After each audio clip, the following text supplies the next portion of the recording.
anniversaire, oui. Joyeux anniversaire. Facebook elle aussi, mon air. Facebook elle aussi, mon air. Facebook elle aussi, mon air, oui. Facebook elle aussi, mon air. Happy birthday to you. Happy birthday to you. Happy birthday to you. Happy birthday to you. Yes.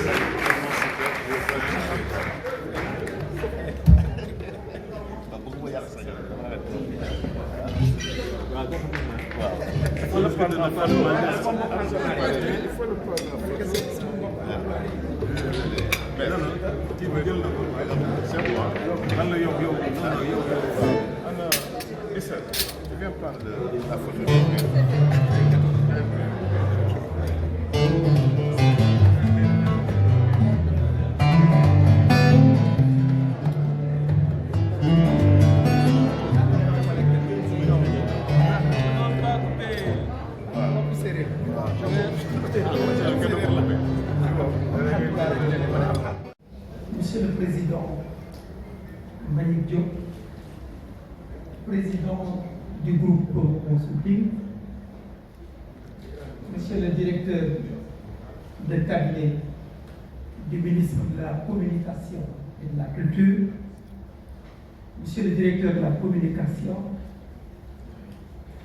Monsieur le Directeur des institutions de la République ici présentes, Monsieur les chefs d'entreprise ici présents, Monsieur le Directeur, Monsieur le Président du CEDEPS, Monsieur Kane, Monsieur le Président du CORED, Messieurs les professeurs d'université ici présents, tous en vos noms respectifs, Messieurs les membres de la presse ici présents, mes chers confrères ici présents, mes chers amis de mon village natal ici présent et de mon village d'adoption, Ouakam, ici présent, mes chers amis depuis l'université que j'aperçois dans la salle, mes collaborateurs de mon cabinet, le personnel de mon cabinet, mes maîtres qui m'ont formé, dont l'un est ici présent, tous mes amis ici présents, tous les invités ici présents, en leur titre et en leur rang respectif. Cette cérémonie d'aujourd'hui, qu'il faut le dire, est une belle surprise de ma vie. Elle était vraiment inattendue.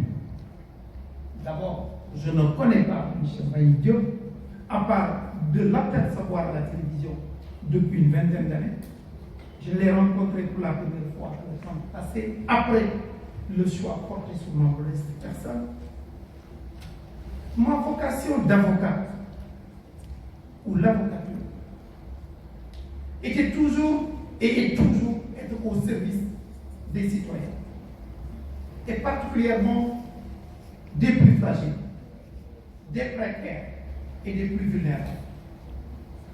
Aujourd'hui, par cette distinction honorifique et symbolique, que je sois honoré aujourd'hui est une surprise. D'ailleurs, je le disais tout à l'heure, je suis très mal à l'aise. Parce que j'ai l'habitude d'être à la disposition de mes clients qui sont en conflit avec la loi, de les accompagner dans cette dure épreuve de la vie. On ne m'accueille ou on ne m'a jamais appris. C'est la première fois. Et c'est mon choix. C'est ma vocation, mon ambition et de servir les citoyens. Je n'ai pas d'autre ambition dans la vie à part servir les citoyens. C'est ma vocation, c'est mon ambition.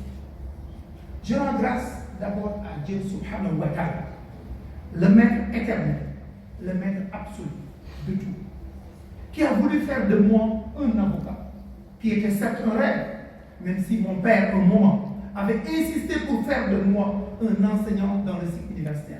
Son rêve au moment était que je sois un professeur agrégé d'université. Ça avait fait l'objet de débat. C'est pourquoi d'ailleurs j'ai un respect absolu pour les enseignants. Et je suis heureux que les professeurs d'université soient dans cette place. Et je le disais récemment au professeur Babacar Diop, il faudrait que le savoir soit au centre de la cité.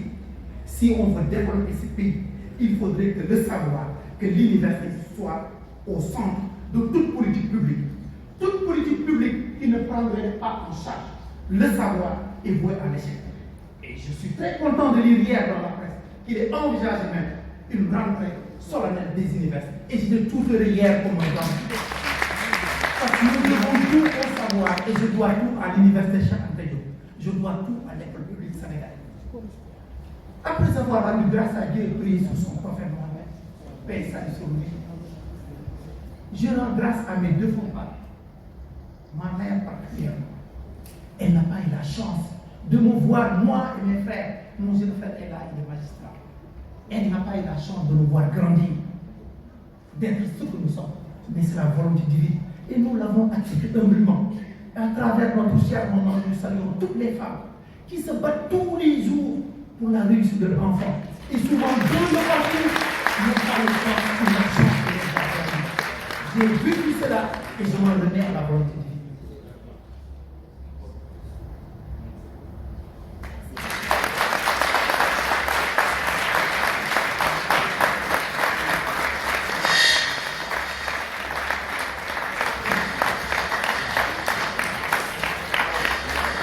Je rends hommage à mon deuxième frère, enseignant, qui a fait de son mieux, même si je me rends compte tous les jours que je suis très en deçà de ces enseignants, qui a fait de son mieux pour m'indiquer la voie à suivre. Je rends hommage à mes maîtres qui m'ont formé dans le bac. Pour être avocat, il faut avoir des maîtres de stage. Mes maîtres de stage m'ont prouvé mon fort. Je leur rends hommage. Et à travers cela, je rends hommage à tous les avocats du pays. Si je suis distingué, au-delà de ma qualité de citoyenneté, Maître Moussa Sarr, un fils de Gamou Natal, devenu mon Wokamois d'adoption, c'est parce que certainement je suis avocat. Et je rends hommage à tous les avocats, cette noble profession. Ils sont nombreux dans la vie. Les personnels de mon cabinet, mes collaborateurs, mes associés, qui m'ont soutenu dans ce que j'appelle la responsabilité ou ma responsabilité sociétale et citoyenne. Je suis avocat d'affaires de formation et d'exercice. Mais il y a de cela 5 ans, je me suis posé une question. Est-ce que mon rôle en choisissant la profession d'avocat était à la quête d'être uniquement à la disposition des plus riches? Est-ce que mon rôle est à la disposition du sauvegarde du patrimoine uniquement? Je me suis dit non. Et l'essence de la profession d'avocat, l'essence, qui consiste en quoi? À la défense des plus faibles, à la défense des précaires, la défense de la veuve et de l'orphelin. Et j'ai pris sur moi depuis quelques années, sur mon temps résiduel, à chaque fois que je serai sollicité pour ce que j'appelle des défenses ou des procès, où je dois défendre un principe, que je me libère pour assurer gratuitement cette défense pour respecter mon serment. Qui est il s'est certes prouvé que certains de ces procès ont connu un retentissement médiatique. C'est un pur hasard. Mais ce que je fais tous les jours, c'est ce que tous les avocats font. Et je l'avais fait antérieurement dans une moindre mesure. Et je le qualifie de défense de principe. Je me réjouis de notre démocratie, qui permet une diversité, qui permet une pluralité, où tout un chacun est libre d'exprimer ce qu'il a à exprimer, de donner son point de vue, d'avoir ses convictions et de les défendre. Mais j'ai souvent l'habitude de dire, il ne faudrait jamais qu'on oublie les défenses de principe. C'est des principes transversaux qui sont au-dessus de nos contingences. personnelles, de nos convictions personnelles, et qui fait que le Sénégal est le Sénégal. C'est la défense de la République d'abord. C'est la défense de la démocratie. C'est la défense de l'état de droit. C'est la défense des libertés publiques. Tous ces procès que vous avez évoqués tout à l'heure, je les appelle des défenses de principe. Parce qu'à travers des cas particuliers, je défends des principes. Je défends soit la liberté des citoyens, soit notre démocratie, soit l'état de droit, soit la République. Je salue également tous les mouvements activistes qui sont ici présents. Je les ai tous invités. Que ce soit FRAPP, que ce soit Nitoudeug, que ce soit SNP, que ce soit Valeur. Je les ai invités parce que c'est eux que je défends depuis quelque temps dans des questions de liberté et que vous avez évoqué tout à l'heure. Je profite de l'occasion pour le dire. Je suis un apolitique. Mais lorsque des questions de principe se posent, je les défends en m'en tenant à ces principes. Et je me rappelle qu'ils sont déjà dans la salle, je les ai aperçus ici présents. Lorsque j'ai été approché par ces activistes, il y a de cela quasiment 3 ans, pour assurer leur défense, je leur ai indiqué que je vous défendrai parce que vous donnez une respiration à la démocratie. La démocratie n'est pas que l'affaire des partis politiques, même si constitutionnellement les partis politiques ont un rôle. La démocratie appartient aux citoyens. Et je suis content qu'une nouvelle conscience citoyenne se développe. Et j'avais dit à tous ces activistes, j'accepte de vous défendre. Et ils sont dans l'exercice de vos libertés. Tant que vous respecterez les institutions, je vous défendrai. Tant que dans votre discours, il n'y aura pas d'invectives et d'injures, je vous défendrai. Et tant qu'il n'y aura pas de rébellion contre les forces de l'ordre, je vous défends. Parce que vous méritez tous les égards, que cette démocratie appartient à tous les citoyens et vous devez et vous avez le droit d'exercer votre liberté. Mais sous ces conditions. Et jusqu'à ce jour, j'estime qu'ils sont dans cette voie. C'est la raison pour laquelle je les accorde sous soutien. Parce que j'estime que la démocratie a besoin de cette oxygénation. Parce que notre démocratie est polluée depuis quelques années sur un même discours. C'est tout à fait bon de faire entendre d'autres voix. Voilà, Monsieur le Président.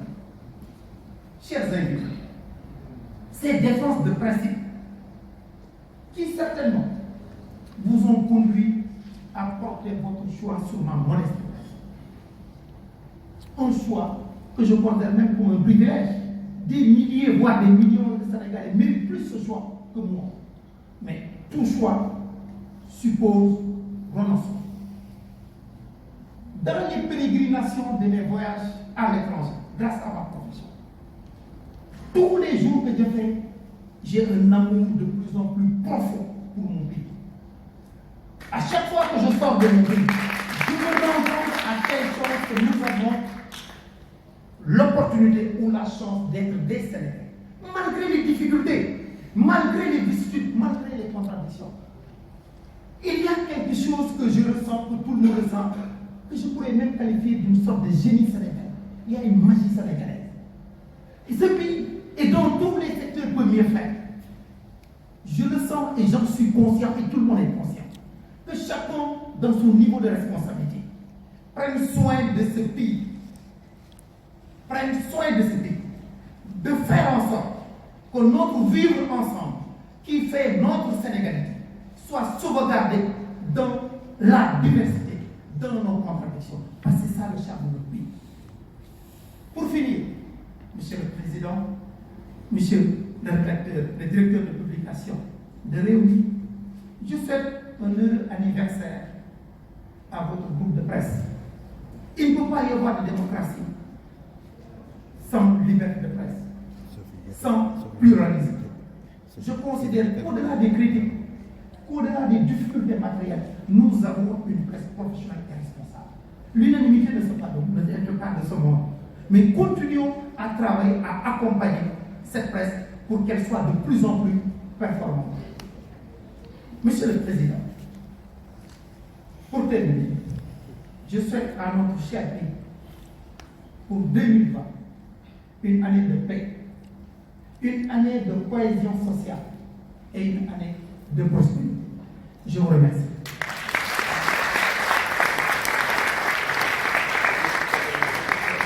Merci à Maître Moussa Sarr, homme de l'année 2019 choisi